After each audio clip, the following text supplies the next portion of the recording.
Oi, gente! Na aula de hoje a gente vai falar sobre recrutamento e seleção.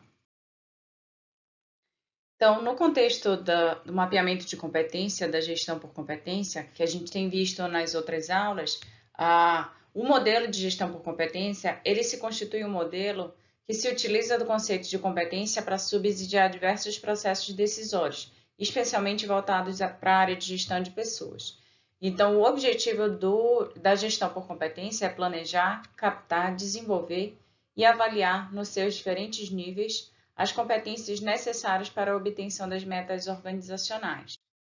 Então, como a gente viu, né, o processo de implantação do modelo de gestão por competência, a gente tem como passo inicial a formulação da estratégia organizacional, em seguida o mapeamento de competências, depois a gente fala em captação, desenvolvimento, acompanhamento, avaliação e retribuição por competência. Na aula de hoje, a gente vai falar especificamente sobre o subsistema de captação de competências.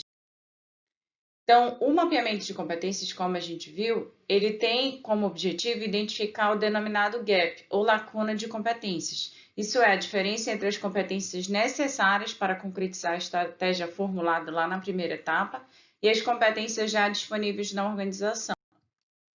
Então, o objetivo do mapeamento, ele se constitui, aliás, uma etapa fundamental do processo de implantação do modelo de gestão por competência, que ele vai orientar as ações organizacionais tanto para a captação quanto para o desenvolvimento das competências identificadas como relevantes para a organização. Hoje, na aula de hoje, a gente vai falar especificamente sobre o processo de captação de competências. Né? O que seria a captação de competências? Seria a seleção de competências externas e a sua integração ao ambiente organizacional. No nível individual, essa captação ela pode ocorrer por meio de ações de recrutamento e seleção de pessoas, em que a organização vai no mercado para identificar e contratar profissionais que detenham determinado rol de competências que são necessárias naquele momento para a organização. No nível organizacional, a captação de competências ela pode ocorrer por meio de fusões, aquisições, parcerias e alianças estratégicas entre entre mais de uma organização. Então, é quando uma empresa, uma organização se associa a outra e acaba que aquela competência que ela necessitava agora vem a partir dessa parceria, dessa fusão entre organizações. Então, o que seria o recrutamento e seleção? Né? Muita gente se confunde, acha que recrutamento e seleção é um conceito só, mas assim como treinamento, desenvolvimento e educação, a gente está falando de 3 definições e conceitos diferentes. Recrutamento e seleção, a gente também está falando de 2 conceitos diferentes. Recrutamento é o conjunto de técnicas e procedimentos que visa atrair candidatos potencialmente qualificados e capazes de ocupar cargos dentro da organização. É basicamente um sistema de formação através do qual a organização divulga e oferece ao mercado de recursos humanos oportunidades de emprego que pretende preencher. Então, o recrutamento nada mais é o processo de divulgação de vaga e captação de candidatos. Então, antes mesmo de qualquer tipo de avaliação, a gente faz esse recrutamento, que é essa captação desses candidatos, com o perfil, claro, que a gente está buscando.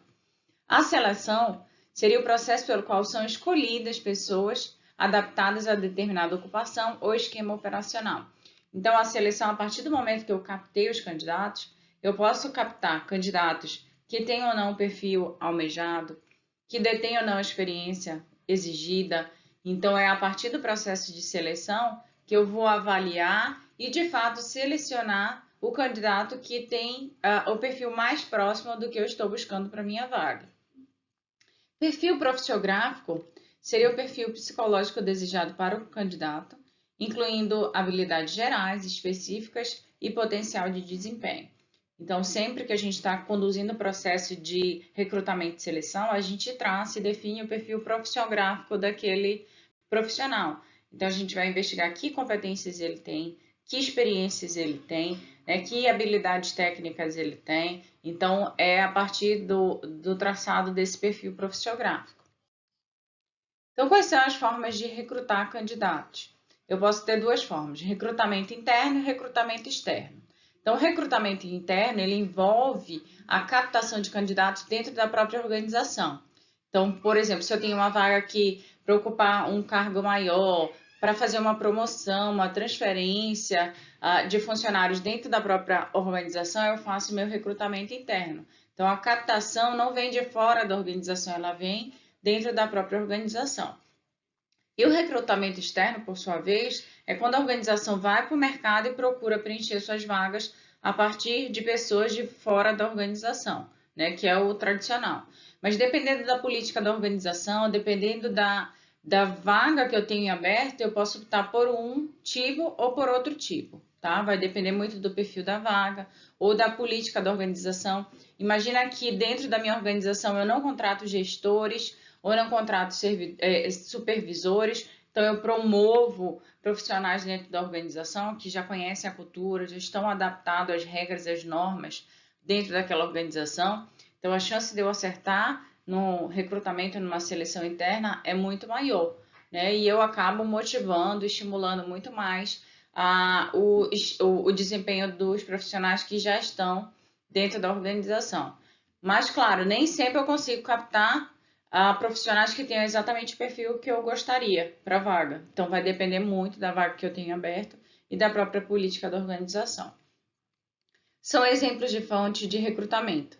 Recomendação e indicação de empregados, ex-empregados. Então, mais uma vez, depende também da política da organização, porque tem organizações que vedam a recontratação de profissionais, independente do motivo do desligamento.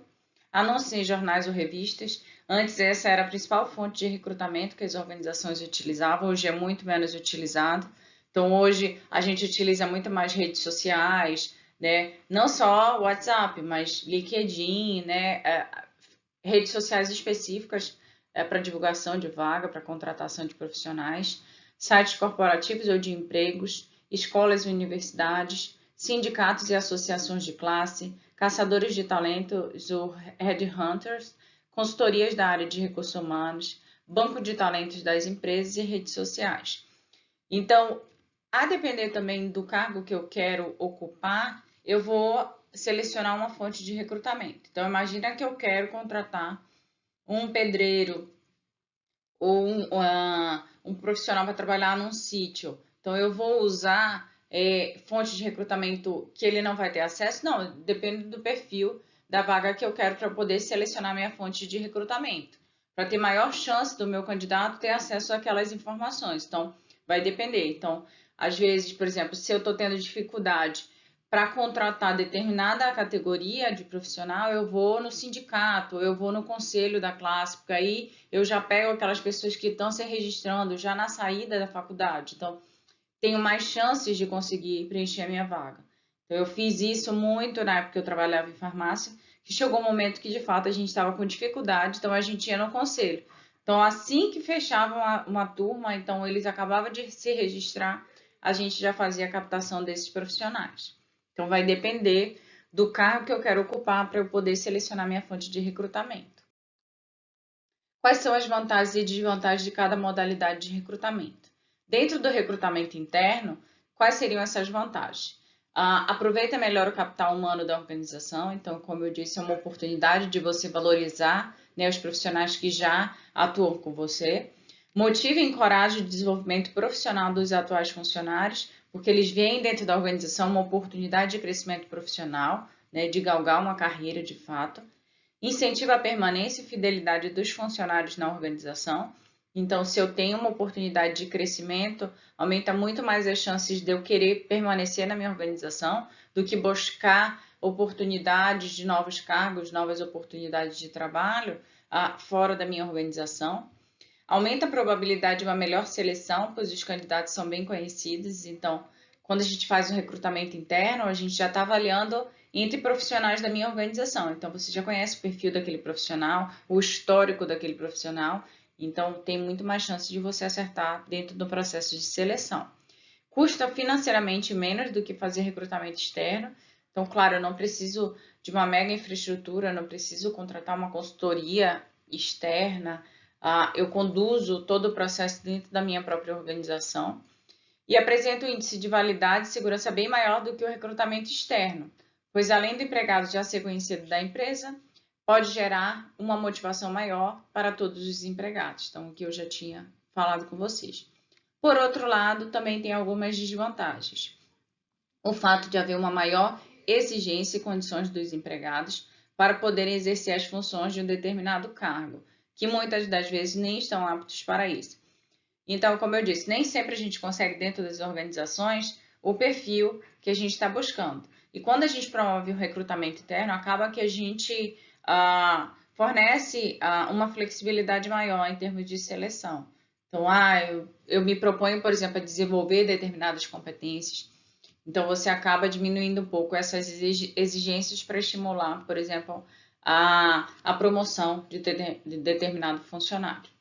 O recrutamento interno poderia bloquear a entrada de novas ideias, expectativas e experiências, assim como funcionar como um sistema de reciclagem contínua.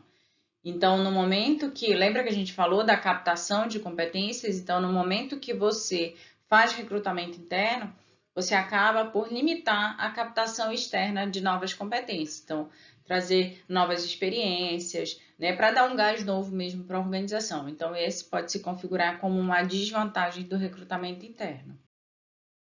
Com relação ao recrutamento externo, quais seriam as vantagens? Introduz sangue novo na organização, exatamente esse ponto que a gente falou da desvantagem do recrutamento interno seria uma vantagem do recrutamento externo. Então, eu trago novas competências, né, novas experiências para a minha organização.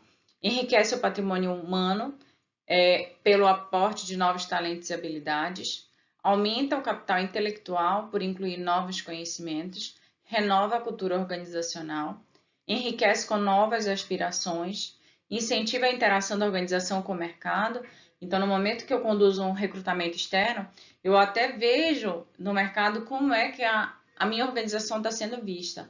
Se ela está atraindo muitos candidatos, porque às vezes, gente, quando a gente faz um recrutamento externo e a gente não consegue captar, isso é um indicativo. Opa, alguma coisa não está indo bem. Hoje meus benefícios não estão atraentes, meu salário está defasado em relação ao mercado. Então, é um sinal aí de alerta, de observação. Ou então, por exemplo, a minha empresa pode estar queimada no mercado por algum motivo. Então, é um momento que a gente tem ali uma informação a respeito da percepção que as pessoas estão tendo, que o mercado está tendo a respeito na nossa organização. Indicado para enriquecer intensa e rapidamente o capital. Então, é um momento que, no recrutamento externo, eu consigo selecionar um profissional que detém o maior número de competências necessárias para aquele cargo. Então, é uma maneira de eu conseguir sanar minha necessidade mais rapidamente. Porque no recrutamento interno, por exemplo, como eu falei, a gente pode não exigir todas as competências que seriam necessárias. Então, a gente se propõe ali a desenvolver. Então, ali eu tenho um processo de médio e longo prazo para desenvolvimento de fato, para alcançar o perfil que eu estava almejando para aquela vaga. Por outro lado, eu também tenho algumas desvantagens. Afeta negativamente a motivação dos atuais funcionários da organização. Então, eles veem que a organização está preferindo ir para o mercado ao invés de promover o recrutamento interno e aí dar oportunidades para os próprios funcionários que já estão ali dedicados àquela organização. Reduz a fidelidade dos funcionários ao oferecer oportunidades a estranhos. Então, eu posso, por exemplo, não, eu não estou tendo oportunidade aqui, eu não tenho chance de ocupar novos cargos, de fazer carreira, então eu vou para outra organização, eu vou buscar novas oportunidades. Então, isso acaba reduzindo a fidelidade à organização que eu estou atualmente. Requer a aplicação de técnicas seletivas mais apuradas para a escolha dos candidatos externos. Isso significa custos operacionais. Claro, eu não conheço os candidatos, então eu preciso ali de um rol maior de itens de avaliação, de etapas de avaliação, para poder selecionar um candidato mais apto para a vaga que eu tenho disponível. Então, isso acaba gerando mais custos. Exige esquemas de socialização organizacional para os novos funcionários. Então, aquele processo que a gente chama de ambientação, né, que é no momento que eu apresento a organização para aquele trabalhador. Então, eu faço todo esse processo de socialização, né, apresentando as regras, a cultura da minha organização. Então, eu preciso fazer isso para os candidatos novos. Para quem já está novo, ele já tem conhecimento a respeito da cultura, das regras da minha organização. É mais custoso, oneroso, demorado e inseguro que o recrutamento interno, por tudo que a gente vem falando, né? A gente pode incluir muito mais etapas dentro desse processo seletivo para poder conseguir selecionar o candidato mais apto. Então, demora mais por conta disso. e ele se torna mais inseguro porque eu não conheço os meus candidatos. Então, por isso que é importante a gente dosar. A depender da vaga que eu tenho disponível, eu posso optar por um modelo ou outro. Então, aqui, apresentar para vocês como é que funciona o processo de recrutamento e seleção. Na verdade, relembrar, né, que a gente já viu isso em disciplinas anteriores. Então, no momento que eu tenho uma vaga em aberto, eu faço a emissão da requisição de pessoal, que seria um documento onde eu vou definir, junto com o gestor da vaga, o perfil para aquela vaga e o tipo de processo, se vai ser recrutamento interno ou recrutamento externo, por exemplo. Se é recrutamento interno, né, eu abro ali o processo de seleção com divulgação interna do processo de seleção e do perfil do cargo. Isso não quer dizer, gente, quando eu conduzo o processo de recrutamento interno, que eu não vou exigir as competências que são necessárias para atuar naquele cargo do profissional. Não, eu vou definir e eu vou fazer essa divulgação justamente para captar profissionais, mesmo que estão dentro da minha organização, mas que tenham aquele perfil, ou que tenham um perfil mais próximo daquele que eu estou buscando. Se eu não tenho a possibilidade de fazer um recrutamento interno, eu tenho que abrir um processo de recrutamento externo. E aí eu vou definir as formas de recrutamento. A partir da vaga que eu tenho disponível, eu vou definir por meio de quais fontes eu vou divulgar minha vaga para poder atrair os meus candidatos. Tanto no recrutamento interno, tanto no recrutamento externo, eu vou chegar num momento da triagem do currículo de acordo com o perfil almejado. Então, no meio daquele rol de candidatos que podem ter ou não o perfil que eu estou buscando, eu vou triar os currículos. Então, eu vou ali selecionar dentre todos aqueles currículos o que tem o perfil mais próximo do que eu estou buscando. A partir dali, eu vou traçar todo o meu processo de seleção, que aqui etapas eu vou conduzir. Então, eu posso ter ali, a gente vai falar um pouquinho mais na frente, mas eu vou, a depender da complexidade da vaga, a depender de quais competências eu quero avaliar, eu vou incluindo ali, e do tempo, claro, também que eu tenho para fechar a vaga, eu vou incluindo etapas. Então, depois da triagem, eu posso fazer dinâmica, eu posso fazer uma prova de conhecimentos, que aí eu tenho, por exemplo, uma prova de conhecimentos é interessante no início, que é quando eu já faço uma triagem inicial, ali se eu tenho um número muito grande de candidatos ainda na fase de currículos, então é uma forma de eu dar uma nivelada ali, eu já elimino quem de fato não tem o conhecimento necessário para a minha vaga. Então, a partir dali, aí eu posso conduzir uma dinâmica, que eu tenho um número menor de candidatos, porque imagina, se eu tenho muitos candidatos para conduzir dinâmica, eu acabo que cria um processo muito grande e muito complexo. Então, sempre é importante você iniciar com uma etapa que vai eliminar ali uma quantidade já razoável de candidatos. E a partir dali eu vou estabelecendo os próximos para as entrevistas eu já ter um número reduzido de candidatos. Né? E para aplicação de teste também, se você for utilizar, como os testes são caros, né, é importante que você já tenha um número menor de candidatos nessa fase. Então, vai depender aí, claro, do número de candidatos que você consegue triar. Feito todo o processo, né, eu vou conduzir lá a entrevista com o RH, depois a entrevista com o gestor da vaga, e que de fato essa junção das duas percepções que vão fazer resultar na seleção do candidato mais apto, né, mais próximo do perfil que eu estou buscando. A partir dali, selecionei o candidato mais apto. Todo candidato depois, antes de entrar numa organização, ele precisa passar por uma avaliação médica. Então, ele vai no médico do trabalho para avaliar se de fato ele está apto para ocupar aquele cargo, tá? É muito importante vocês entenderem que a avaliação médica ela sempre vai ser direcionada para o cargo. Então, eu posso não ter uma avaliação de apto para outro cargo, mas para esse aqui eu tenho. Então, essa avaliação sempre vai ser vinculada ao cargo que eu quero ocupar, tá? Que eu estou buscando ocupar. Se eu tive um apto, né, eu vou lá, faço a assinatura do contrato, pego o uniforme se for o caso, EPIs e tudo mais, e depois inicio minhas atividades. Caso eu seja considerado inapto na avaliação, eu inicio todo o processo de avaliação se eu não tiver uma segunda opção, ou eu pego um outro candidato que passou por todo o processo de avaliação e também foi considerado apto pelas entrevistas, pela avaliação psicológica e técnica, e aí eu continuo o processo seletivo, até de fato fechar a minha vaga. Então, uma vaga ela pode surgir, gente, por substituição, por desligamento, por iniciativa do próprio empregado ou da empresa. substituição por afastamento, auxílio-doença, férias, licença-maternidade. Então, isso aí sempre se constitui ali inicialmente como sendo uma substituição temporária, né? E aí, por isso, precisa de uma autorização, já que eu vou estar com o profissional contratado, né? Mesmo que ele esteja, por exemplo, de férias, mas ele está sendo financiado pela própria organização. Então, eu preciso contratar, até para saber o que vai fazer depois, no momento que o profissional retornar, a profissional retornar da licença maternidade, eu tenho que ter um caminho já a ser tomado, ou para o desligamento ou remanejamento dentro da própria organização. E uma vaga também pode surgir por criação de vaga ou aumento de quadro, né? Então, imagina que eu estou criando uma nova loja, estou criando uma nova farmácia, então eu preciso de autorização porque eu estou criando um novo custo para minha organização.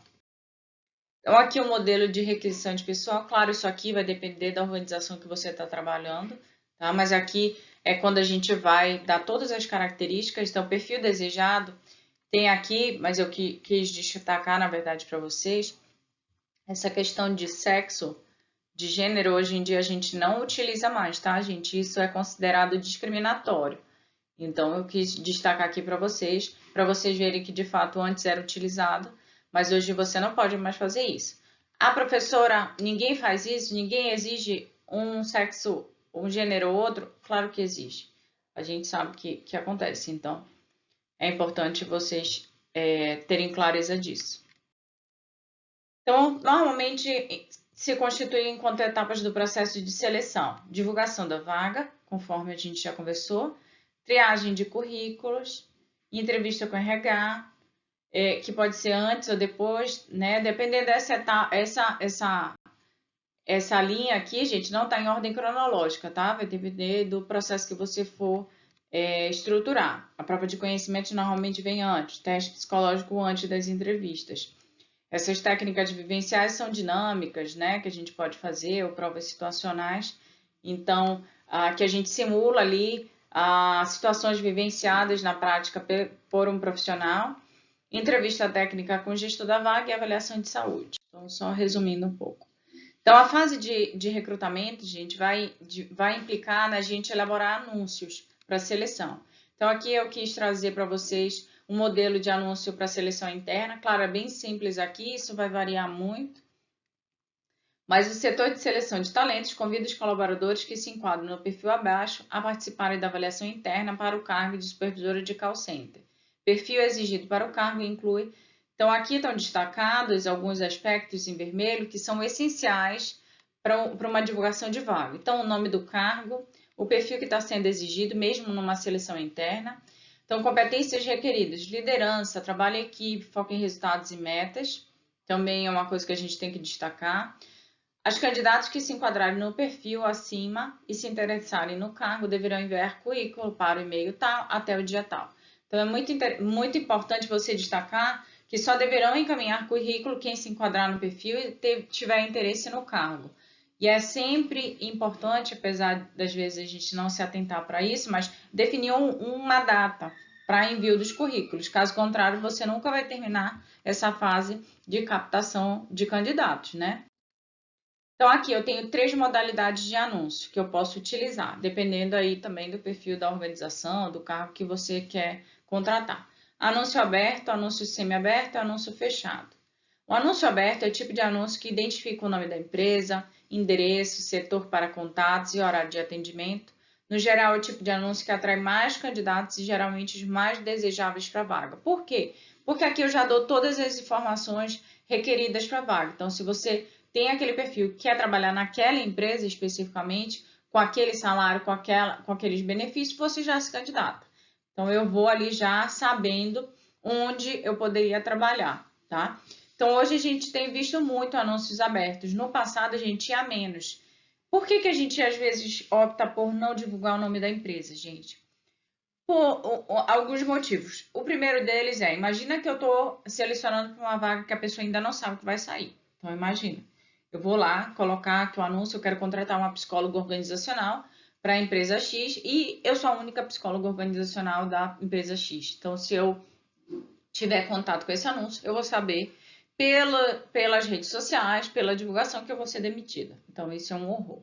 né? A possibilidade de você não divulgar o nome da empresa é dependendo de como a sua empresa está no mercado. Então, imagina, tem algumas organizações que não atraem muitos candidatos.